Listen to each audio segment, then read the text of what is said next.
Good day student, my name is Dr. Shweta Goyal and now you are watching Engineering Master, the finest way to learn the concept of physics and electrical. Here in this lecture we will study about the concept of forces, types of forces based on their contexts, and then we will do free body diagram. Okay, now we will do free body diagram here. Okay, so these two topic remains in your second chapter. Free body diagram will be there. So first of all, based on the types of force based on the context, there are two types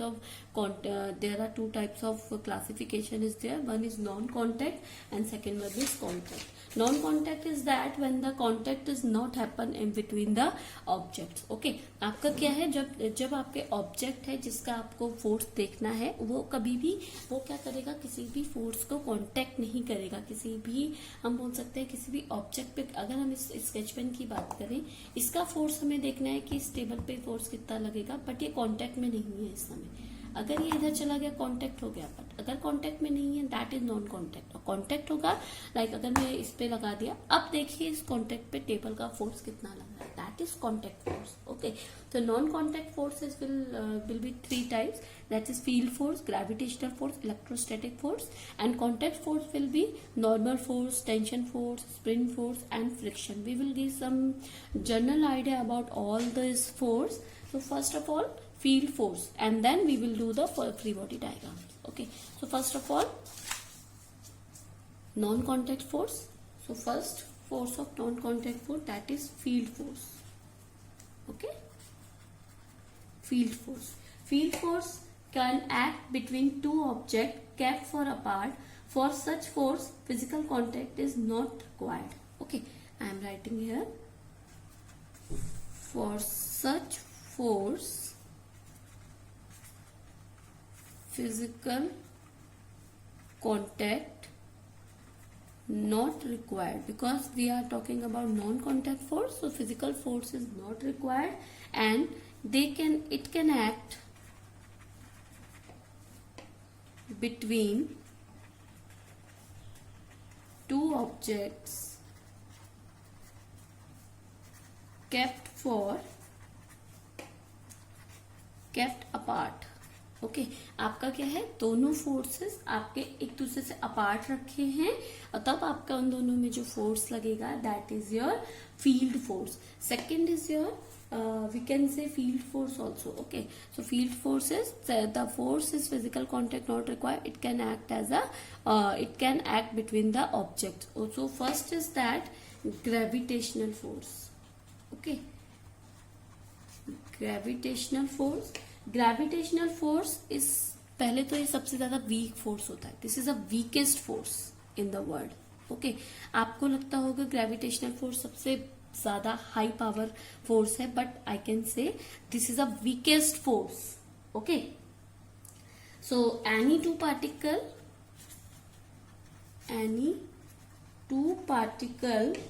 of this universe attract each other with gravitation. Okay, इसका एक आपका पूरा chapter है gravitation का, तो हम वहां पे पूरा डिस्कस करेंगे. अभी मैं आपको जस्ट इसका आइडिया दे रही हूँ. m2n2 upon r square, when m1 m2 is a mass of objects and r2 is a distance between them. R is distance between object. Okay, आपका डिस्टेंस उस ऑब्जेक्ट, दो ऑब्जेक्ट हैं, दोनों ऑब्जेक्ट का मास m1 m2 है, उनके बीच का जो डिस्टेंस है r है, तो आपका ग्रेविटेशनल जो फोर्स हो जाएगा that is g m1 m2 upon r square, where g is a gravitational constant. Okay, gravitational constant. We will discuss this in our next videos. So this is a particular chapter, gravitational force, so we will not discuss here it at this brief. So in this, gravitational force is the weakest force, and any two particle of the universe attract each other with the gravitation with the force of F equals to g m1 m1 r square. Okay, now the second one is electrostatic force.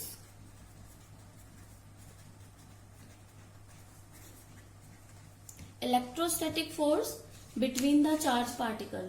Okay, electrostatic force is also between the charged particle. Okay, we have charge, positive and negative charge we have. If electrostatic force is some greater than the gravitational force. Okay, so two particle is there, plus minus. If the charged particle is unlike charges, they will attract each other. If charged particle is same दोनों minus होगा तो वो आप एक दूसरे को repel कर जाएंगे. ठीक है, अगर हम इसकी बात करें तो F21 बिकॉज 2 की वजह से 1 2 charge particle is the F21 because 2 की वजह से 1 पे लगने वाला फोर्स. अगर हम इसको देखें तो F12 1 की वजह से, क्योंकि ये तो अपनी जगह पे है. अब आपका चार्ज पार्टिकल माइनस आएगा तो ये इस पे फोर्स लगाएगा, है ना, क्योंकि कांटेक्ट में नहीं है, बस फोर्स लगा रहा है. तो this is a non contact force. Minus इस पे फोर्स लगाएगा तो F12 1 की वजह से 2 पे फोर्स. अब ये दोनों लाइक चार्जेस है तो दोनों एक दूसरे को रिपेल करेंगे तो F12 हो जाएगा, क्योंकि 1 पे 2 की वजह से लग रहा है. एंड F21 ओके 2 पे 1 की वजह से sorry this is also 2 1 and this is also F21 because ये तो अपनी जगह पे है, इसकी वजह से लगेगा फोर्स. तो 2 1 and this is F12. Okay, so this is your charge particle and we can calculate this by the Coulomb's law, that is K Q1 Q2 upon R square. Okay, this is your Coulomb's law. Two particles Q1 Q2 and distance between them this R square, because the distance between them is R square. So R, so the Coulomb's law is Q1 Q2 upon R square. This is your electrostatic force. Now we will talk about contact forces. Okay, contact force is that when the object get contacted. Okay, आपका जब object, इसमें क्या हो रहा था, दोनों दूर दूर थे, एक दूसरे पे चार्ज लग रहा था. अब सेकंड आपका आ जाएगा कॉन्टेक्ट फोर्स. कॉन्टेक्ट फोर्स पे सबसे पहले हम पढ़ेंगे normal force. I have told you earlier what is normal force. Normal force when surface contact and try to press each other, they exert force on each other along the common normal of the surface. Okay, इसमें क्या होगा आपका normal force में, when surface contact and try to press each other, I will explain this. They exert forces on each other along the common normal to the surface. ठीक है, like अगर आपका कोई प्लेन है, इसमें कोई ऑब्जेक्ट रखा है, ये क्या कर रहा है, इस पे प्रेस कर रहा है, टेबल इसको इधर प्रेस कर रही है, तो आपका क्या हो रहा है, दोनों एक दूसरे पे प्रेस कर रहे हैं. तो this is your normal force. Okay, अगर मैं आपको बात करूं, ये एक हैंड है, ये एक प्लेट है, दोनों एक दूसरे पे फोर्स लगा रहे हैं. ठीक है, तो क्या हो रहा है, ये बी जो है इस पे फोर्स लगा रहा है, ए इस पे फोर्स लगा रहा है, दोनों एक दूसरे को फोर्स लगा रहे हैं. तो दोनों का फोर्स क्या होगा, along the surface perpendicular to the surface. इसका जो है इधर लगेगा, इसका इधर लगेगा. तो this is your normal force. Okay, so and first of all when the surface contacted, like अगर मैं बात करूं, इस तरीके से कोई ऑब्जेक्ट आपका इस तरीके से रखा है.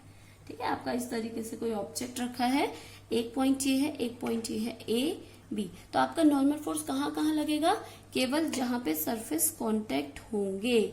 आपका एक यहाँ पे कांटेक्ट हुआ है, यहाँ पे, और कांटेक्ट हो जाएंगे, और आपका जो फोर्स लगेगा, देखिए इधर से कांटेक्ट है तो नॉर्मल फोर्स की डायरेक्शन क्या हो जाएगी, दिस वन.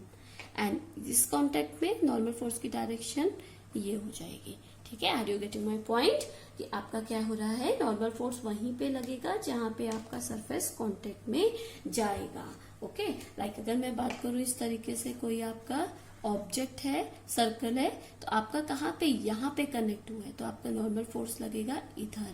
अगर मैं आपसे बात करूं, कोई ऑब्जेक्ट इस तरीके से है, तो आपका जो सरफेस कहाँ पे कनेक्ट हुआ है, यहाँ पे और यहाँ पे, नॉर्मल फोर्स की डायरेक्शन सेंटर टूवर्ड्स सेंटर. तो इधर आपका नॉर्मल फोर्स लगेगा. जहां पे भी सरफेस कनेक्ट होंगे, बस वहीं पे आपका नॉर्मल फोर्स लगेगा. लाइक मैं आपको एक एग्जांपल देती हूँ इसका. आपका कोई भी दो ऑब्जेक्ट है, इस तरीके से आपके कोई ऑब्जेक्ट है, A and B, is connected, A and B are laying on a horizontal ground. Okay, आपका horizontal ground पे ये laying हो रखे हैं. If we apply force on block, अगर हम यहाँ से force लगाएंगे F, ठीक है, तो वो क्या करेगा, दोनों एक साथ मूव करेगा. ठीक है, दोनों एक साथ मूव करेंगे. ओके, तो नॉर्मल फोर्स की डायरेक्शन क्या हो जाएगी आपकी, ये, क्योंकि ये यहाँ पे कनेक्टेड है, दोनों आपके ऑब्जेक्ट हॉरिजॉन्टल प्लेन पे कनेक्टेड है, नॉर्मल फोर्स की डायरेक्शन ऊपर हो जाएगी. Okay, now second is tension force. Tension force. Okay, tension force, this force come into action which string is attached. Okay, I am writing here, this force comes into action when string attached. Okay, like एक wall है, उस पे कोई object connected है, string के through आपका कोई object connected, तो इस पे कौन कौन सा फोर्स लगेगा, एक आपका नीचे की साइड लगेगा mg, जो इसका वेट है, वेट की वजह से ग्रेविटेशनल फोर्स लगेगा. तो टेंशन फोर्स की डायरेक्शन क्या हो जाएगी, opposite. Tension force, the direction is always along the length of the string. Direction length of string. Okay, length of string, I am writing here, along the length of the string and away from body. Okay, tension force आपका कौन सा होता है, जब भी कोई object अगर आपका स्ट्रिंग से कनेक्टेड है तो उसमें क्या होगा, जैसे एक वॉल पे आपका स्ट्रिंग कनेक्टेड है, स्ट्रिंग में आपका एक वेट कनेक्टेड है, इसमें एक आपका नीचे की साइड वेट लगेगा, एक आपका ऊपर की साइड टेंशन फोर्स लगेगा. तो this is always along the length of the string and away from the body. Okay, नहीं, अब जैसे इस आपका दूसरा है, ये आपका एक m1 मास है, एक आपका m2 मास है, दो आपके कनेक्टेड है. ठीक है, अब देखिए इसमें आपका क्या लगेगा, first block mass m1 m2 are attach with the string, tension on block m1, इस पे जो आपका टेंशन लगेगा that will be along the string away from the body. आपका जो इसमें लगेगा, इसकी वजह से लगेगा, that is T1. Okay, and इस वॉल का जो लगेगा दैट इज T1. इस मास 2 का किसकी वजह से लगेगा, मास 2 में जो टेंशन लगेगा, एक तो इधर लगेगा T2. ओके, एक आपका इस पे अवे फ्रॉम द बॉडी, एक इसमें जो M1 में दो टेंशन लगेंगे, देखो एक तो इधर लगेगा, एक इसकी वजह से इधर लगेगा, तो T1. तो T2 आपका एक इधर लगेगा, एक आपका T2 का जो डायरेक्शन होगा वो ये होगा. तो इस टाइप से आपके बनते हैं स्ट्रिंग. ठीक है, अब थर्ड आपका आता है spring force. Okay, I am writing here, third is spring force. Spring force is also called resistive force. Why this is resistive force? Let's suppose object is connected to spring. Okay, resistive force क्यों होगा, आपका एक object है जो spring से connected है, अगर आप इसको इधर मूव करेंगे तो स्प्रिंग क्या करेगा, इधर मूव करेगा, है ना. ऑब्जेक्ट अगर इधर मूव करेगा, स्प्रिंग आपका अपोजिट डायरेक्शन में उसको खींचने की कोशिश करेगा. तो it is called resistive force. A natural length of a spring does not exert, आपका क्या नेचुरल जो लेंथ है, स्प्रिंग को आप खींच सकते हो, बट अगर आप छोड़ दोगे वापस आ जाएगा, है ना. इसकी जो नेचुरल लेंथ है वो आपकी एक्सर्ट नहीं होगी, है ना. तो आपका क्या है, कोई भी ऑब्जेक्ट अगर एंड पे अटैच है, अगर आप उसे पुल करोगे तो लेंथ क्या करेगी, बढ़ जाएगी. ओके, आपकी नेचुरल लेंथ क्या होगी, बढ़ जाएगी. ओके, तो अब क्या होगा, आपका इसमें दो तरीके से फोर्स लगता है, एक आपका एक्सटेंडेड फोर्स लगता है, एक्सटेंडेड फोर्स, एक आपका लगता है कंप्रेस्ड फोर्स, कंप्रेस्ड फोर्स लगता है. तो एक्सटेंडेड फोर्स आपका वो होता है जब आप क्या कर रहे हैं, अपनी स्ट्रिंग को खींच रहे हैं, अपने स्प्रिंग को खींच रहे हैं, that is extended force. Extended force. Compressed जब आप छोड़ देंगे तो वो वापस आ जाएगा, तो दैट इज कंप्रेस्ड फोर्स. इसको आप रेजिस्टिव फोर्स भी कहते हैं, क्योंकि ये हमेशा अपोजिट होता है, आपके डायरेक्शन को रेजिस्ट करता है. आपके स्प्रिंग हमेशा क्या करेगा, रेजिस्ट करेगा आपके मूवमेंट को. ओके, तो इसके लिए एक हुक्स लॉ आया था, हुक्स लॉ, उसने बोला था F is directly proportional to minus K x, where K is force constant, K is force constant, और we can say restoring force always opposite to the force. This is your Hooke's law. Hooke's law ने बोला जो आपका restoring force है या resistive force बोलेंगे, restoring force बोलेंगे, that is always opposite to the force. अगर फोर्स इधर लग रहा है तो रीस्टोरिंग फोर्स आपका इधर लगेगा. ठीक है, तो this is your spring force. Now very important, that is friction. Okay, this is also very important force, that is friction. I hope you all know what is friction. Yes, you have some idea about friction. Friction is a force which oppose relative motion or the tendency to relative motion of one surface over another surface in contact with it. Okay, I am writing here. Friction, the force which oppose relative motion or tendency to of relative motion of one surface over another surface in contact with it. मतलब अगर आपका कोई भी object है, उसका क्या कर रहा है, अपोज कर रहा है रिलेटिव मोशन का, that is your friction. Okay, तो अब क्या है आपका this is a object. Okay, force applied this direction, force applied. Okay, अब क्या होगा, इसमें कौन कौन सा लगेगा, एक आपका ये लगेगा mg वेट, सेकेंड आपका एक नॉर्मल फोर्स लगेगा इधर. Okay, now third one is friction. Friction किधर लगेगा आपका, अपोजिट डायरेक्शन में आपका फ्रिक्शन लगेगा, because it use to oppose the current. अब आपका कब मूव करेगा, जब आपका external force will be greater than the friction force. Okay, आपके फ्रिक्शन फोर्स से जब ज्यादा हो जाएगा आपका फोर्स, तो आपका क्या कर जाएगा, आपका ऑब्जेक्ट मूव कर जाएगा. आप क्या करेंगे, फोर्स लगाएंगे, बट आपका फ्रिक्शन फोर्स लग रहा है अपोजिट डायरेक्शन में, आप मूव करते रहेंगे. जब आपका एक्सटर्नल फोर्स आपके फ्रिक्शन फोर्स से ज्यादा हो जाएगा तो आपका ऑब्जेक्ट मूव कर जाएगा. ओके, अब है इसका कॉज. होता क्यों है फ्रिक्शन.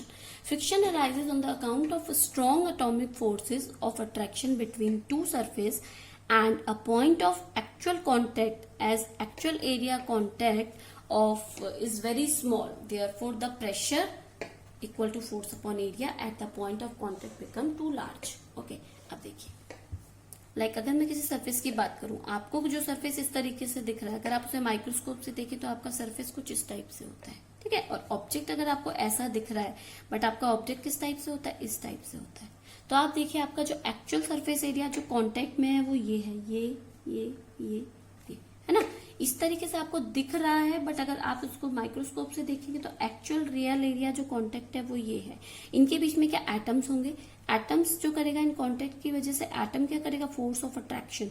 अगर अनलाइक है तो repel, force of attraction, basically force of attraction चलेगा.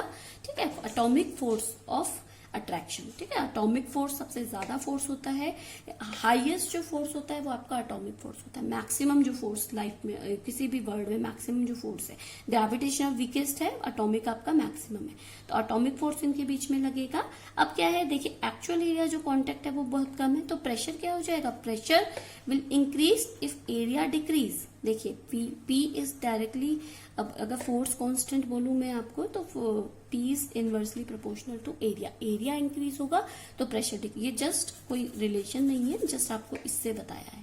ठीक है, तो अब क्या होगा, एरिया कम हो गया कांटेक्ट का, प्रेशर बढ़ गया. प्रेशर बढ़ेगा तो आपका क्या होगा, फ्रिक्शन आ जाएगा. तो that is a cause of friction.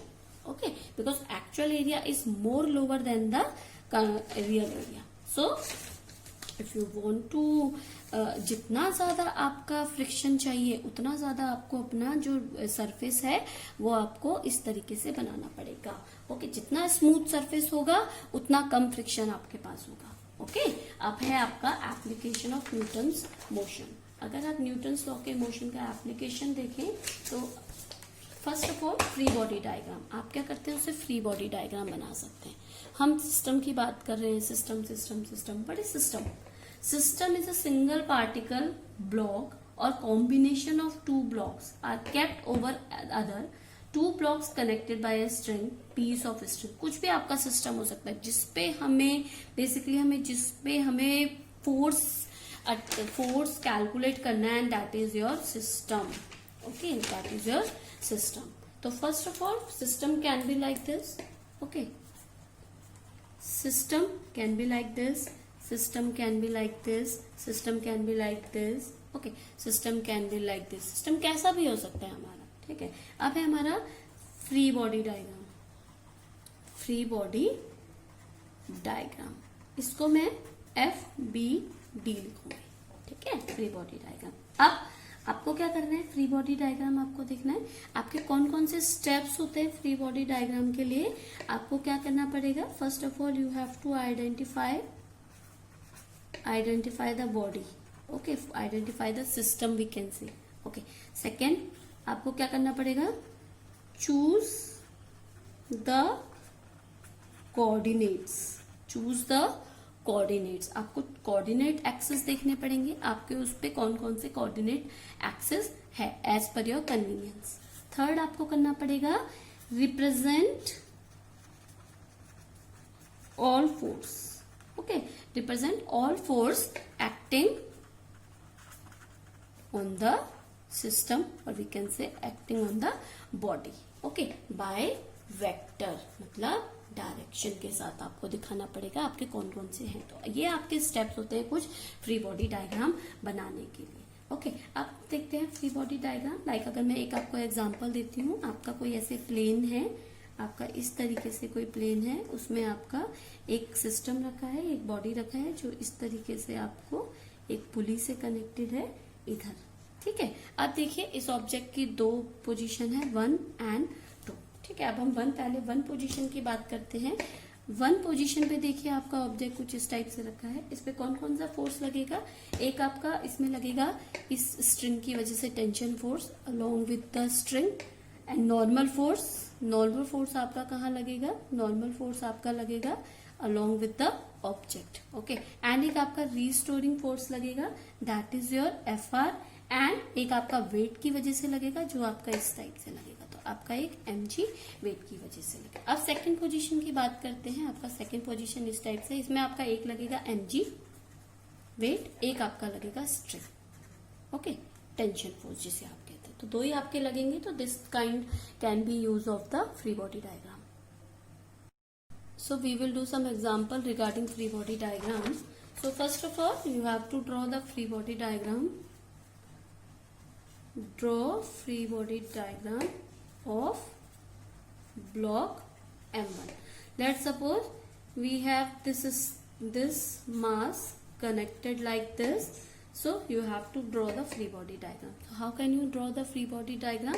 M1 mass is connected. So M1 is connected like this. First of all, mg will be there because gravitational force, and 1 is your tension force. So like this. So you can draw this Ten1 and mg. This is your free body diagram. Okay, now second, like आपका इस तरीके से दो body है M2 M1. ठीक है, इस तरीके से किसी ऑब्जेक्ट पे रखा है. You have to draw the free body diagram. So how can you do, first of all for M1 पे जो आपका लगेगा, फर्स्ट आपका लगेगा M1 की वजह से ग्रेविटेशनल फोर्स, एंड एक आपका लगेगा नॉर्मल फोर्स. बिकॉज दोनों स्ट्रिंग इज कनेक्टेड, तो स्ट्रिंग टेंशन फोर्स नहीं है, ये केवल नॉर्मल फोर्स है, तो नॉर्मल फोर्स लगेगा. ठीक है, अब normal contact force on M1 due to M2, आपका कौन सा लगेगा, normal contact force on M1 due to M2. Okay, अब ग्रेविटेशनल फोर्स लगेगा, G फोर्स लगेगा on M1. Okay, second M2 की अगर बात करूं, M2 पे तो एक आपका लगेगा M2G, इसके मास की वजह से ग्रेविटेशनल फोर्स. एक आपका इसमें लगेगा normal force, that is M2G. एक आपका इसमें लगेगा इसकी वजह से, M1 की वजह से एक आपका नॉर्मल फोर्स लगेगा नीचे की साइड. ओके, तो आपका ये बन जाएगा free body diagram. Okay, now इस तरीके से भी आपका कोई ऑब्जेक्ट हो सकता है. आपका कोई ऑब्जेक्ट है, इस तरीके से आपको फ्री बॉडी डायग्राम बनाना है। तो आपका इसमें कौन कौन सा लगेगा, एक आपका नीचे की साइड mg लगेगा, एक आपका इस साइड लगेगा नॉर्मल फोर्स, एक आपका इस साइड लगेगा नॉर्मल फोर्स n1 m2। जब नॉर्मल फोर्स पढ़ाया था बताया था। और कोई फोर्स नहीं, स्ट्रिंग नहीं है आपका, इसमें कोई टेंशन नहीं है, ठीक है। अब है आपका एक आता है आपका इस तरीके से न्यूमेरिकल बनते हैं। एक इधर ही बता देती हूँ आपको, एक आता है एटवुड मशीन, ओके। एक आपका था एटवुड मशीन। आपका एटवुड मशीन ऐसे पुली है, आपका ऑब्जेक्ट इस तरीके से कनेक्टेड है, ठीक है, ए एंड बी, ठीक है। आपका ये कनेक्टेड है इस टाइप से किसी भी ऑब्जेक्ट पे, ठीक है। अब ए पे जो आपका लगेगा that is mg and tension force T। अब इसकी बात करते हैं, बी पे आपका एक mg लगेगा, एक आपका T लगेगा। अब देखिए ए की बात करते हैं, ए पे आपका एक लगेगा mg, एक्सेलरेशन होगा ऊपर की साइड बी और ए के बीच में, तो आपका एक टी लगेगा, टेंशन फोर्स, एक्सेलरेशन ऊपर। बी में आपका इस तरीके से बी है, उसमें भी आपका एक mg लगेगा, टेंशन फोर्स, एक्सेलरेशन नीचे की साइड होगा। This is your Atwood machine, okay. Now we will do some numerical regarding free body diagram, okay. This is very interesting question, okay. Now question is two block kept, okay, like this, two blocks kept of 4 kg and 2 kg, okay, two kept on a surface. Find normal contact force. Find, first हमें क्या करना है, normal contact force find करना है। First आपको करना है between the blocks, between blocks, okay. Second आपको करना है between 4 kg and surface, between this surface, between this and between 4 kg and surface, आपको ये फाइंड आउट करना है, ठीक है। अब देखिए कौन कौन सा फोर्स लगेगा। फर्स्ट ऑफ ऑल पहले हमने फ्री बॉडी डायग्राम बनाया, आपने पहले किसका बनाया, m1 का, दैट इज 2 kg। इसमें आपका कौन कौन सा लगेगा, 2 kg में देखिए mg लगेगा, that is m into g, that is gravitational force. Gravitational force we can take 10 metre per second square, तो g आपका 10 metre per second square, m is 20, तो we can say here 20 newton का gravitational force लगेगा। एक आपका m1 लगेगा, okay. Free body diagram हो गया। अब देखिए F equals to m into a, acceleration आपके पास नहीं है इसमें, because this is surface kept on a surface, तो a इक्वल टू 0, तो आपका क्या हो जाएगा, n आपके पास कितना आ जाएगा, only 20 newton, because net force of 2 kg आपका कितना हो जाएगा, 2 kg, because you don't have acceleration. तो आप देखिए क्या हो जाएगा, n1 minus 20 equal to 2 into 0, okay, because m into a, m is 2 kg and a equal to 0, तो here n1 equal to 20, okay। तो n1 आपके पास आ गया 20, क्यों, इन दोनों के बीच का जो फोर्स लगा, तो block between the block n1। अब आपने फ्री बॉडी डायग्राम बनाया 4 kg का, that is 40 Newton, because 4 into g, m into g 40 Newton लगेगा। अब आपका n2 लगेगा अपर की डायरेक्शन में, ओके। एक आपका लगेगा this direction, that is n1, okay, n1, तो that is n2 minus m1 minus 40 equal to 0, because no acceleration is there, so n2 minus n1 is 20 minus 40 equal to 0, so n2 equals to 60 newton, तो this is your n2। तो between 4 kg and surface that is n2 and between the blocks that is n1, okay. तो this is your block diagram, free body diagram numerical. First of all there is one question is always there is one more question. The question is, there are so many questions regarding free body diagram in your textbook. I am giving some example here, like 4 kg is connected and 6 kg is connected like this, okay, connected with the string to point A and point B. You have to find the tension force of A and B. So you have to find out the free body diagram first. 4 kg का अगर आप free body diagram बनाइए, देखिए कैसे बनेगा. First is T1, tension आपका एक इधर लगेगा, एक आपका इधर T2 लगेगा, बिकॉज दिस इसकी वजह से. एक आपका इधर क्या लगेगा, mg लगेगा, that is mg is 40 into 10, that is 4 into 10, that is 40 Newton का mg लगेगा. ठीक है. अगर अब मैं इसका नेट फोर्स की बात करूं, इसी तरीके से अगर मैं 6 kg का बनाऊं, 6 kg में देखिए एक आपका नीचे 60 न्यूटन लगेगा, एक आपका ऊपर की साइड टेंशन लगेगा T1 T okay, tension force लगेगा. ओके, तो नेट फोर्स ऑन 4 kg आपका कितना हो जाएगा, देखिए net force on 4 kg that is T2 minus T1, because T2 is due to this and T1 is due to this. So T1 minus 40 equal to 0 because no acceleration is there, only that is stick. So T2 minus T1 equal to 40. Here T2 equals to, you don't have the T1 value, so you have to calculate like this. From this, that is T1 minus 60 equal to 0. T1 minus 60 equals to 0, so T1 equals to 60.